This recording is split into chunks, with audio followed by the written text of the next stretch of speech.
मी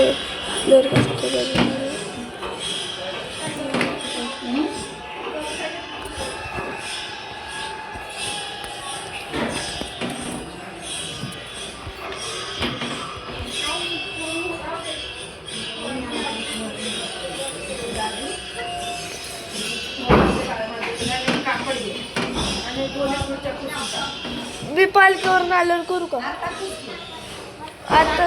सेवा करून जा. हा थांब.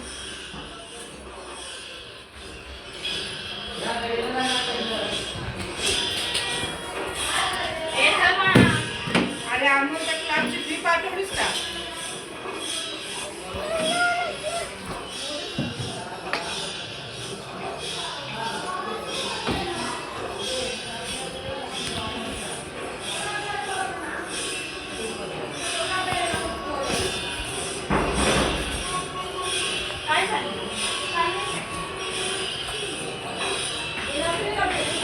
काय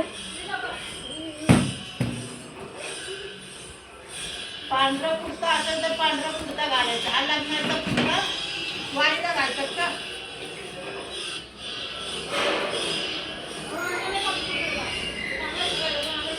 आता घालत नाही का त्याचा पांढरा? असू दे की मग. ते काय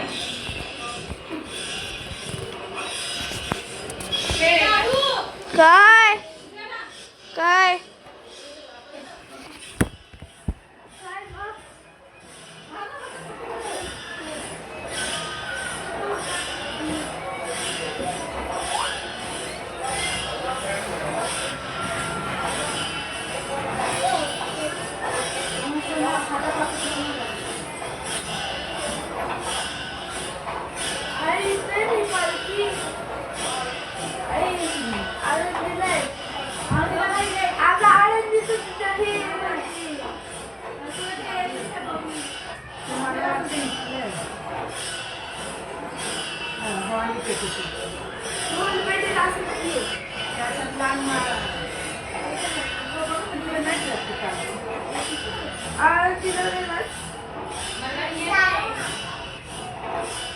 ये ना.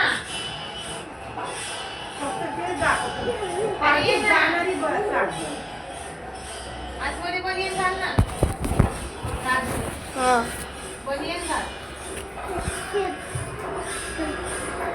ये इकडं.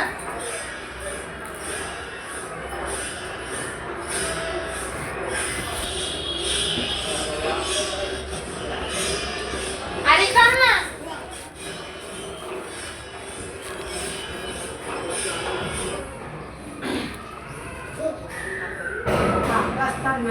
हे का आपल्याला वारीचं महत्व वारंवार पाहायला मिळतं आणि संत वाङ्मय जे आहे ते आपणाला या इहलोकीच्या संसारामध्ये पदोपदी मार्गदर्शन करणारे हे संत वाङ्मय वारीचं सुद्धा यथार्थ वर्णन करतं. पुन्हा एकदा आपण पाहतोय की एक वारकरी बांधव आणि वारकरी भगिनी एका वेगळ्याच पद्धतीचा फुगडीचा आनंद घेताना आपण पाहतोय. वर्षभर माणसाच्या जीवनात सुखदुःख येतात, मान अपमान येतात. ती सुखदुःख मान अपमान बाजूला ठेवून केवळ आणि केवळ आनंदाची परमानंदाची अनुभूती आपल्याला जर घ्यायची असेल तर त्यासाठी वारीसारखं दुसरं कोणतंही साधन नाही. अभेद शिकवणारी विश्वबंधुत्वाची चालतीवरती कार्यशाळा म्हणजे वारी. कायिक वाचिक आणि मानसिक तपाचं आचरण ज्या वारीमधून होतं ती ही वारी. आणि हे कैवल्य साम्राज्य चक्रवर्ती कैवल्याचा पुतळा प्रगटला चैतन्याचा जिव्हाळा ज्ञानोबा माझा. शांतब्रह्म एकनाथ महाराजांनी आपल्या संत सम्राट ज्ञानोबायांचं देवाचं सगळ्यात चांगले देव कुठलं आहे? सगळ्यात चांगले देव कुठलं आहे? आपला काळजाचा ठाव घेतात. देहभान विसरून बेभान होत वारकरी या आनंदामध्ये सहभागी होतात.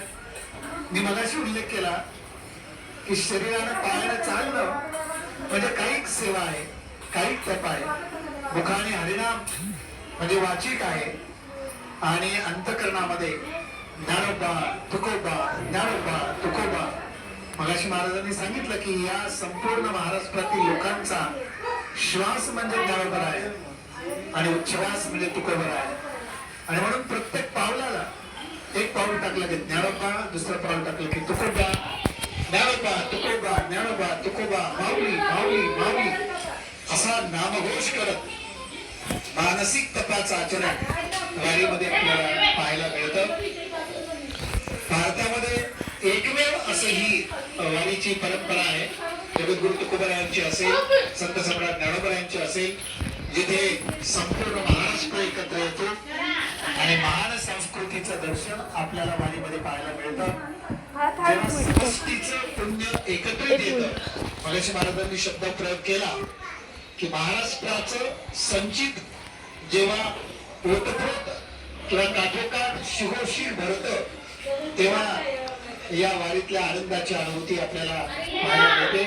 आणि आपण आपल्या स्क्रीनवरती पाहतो की एक वेगळ्या प्रकारचा आनंद वारकरी त्या ठिकाणी घेत आहेत.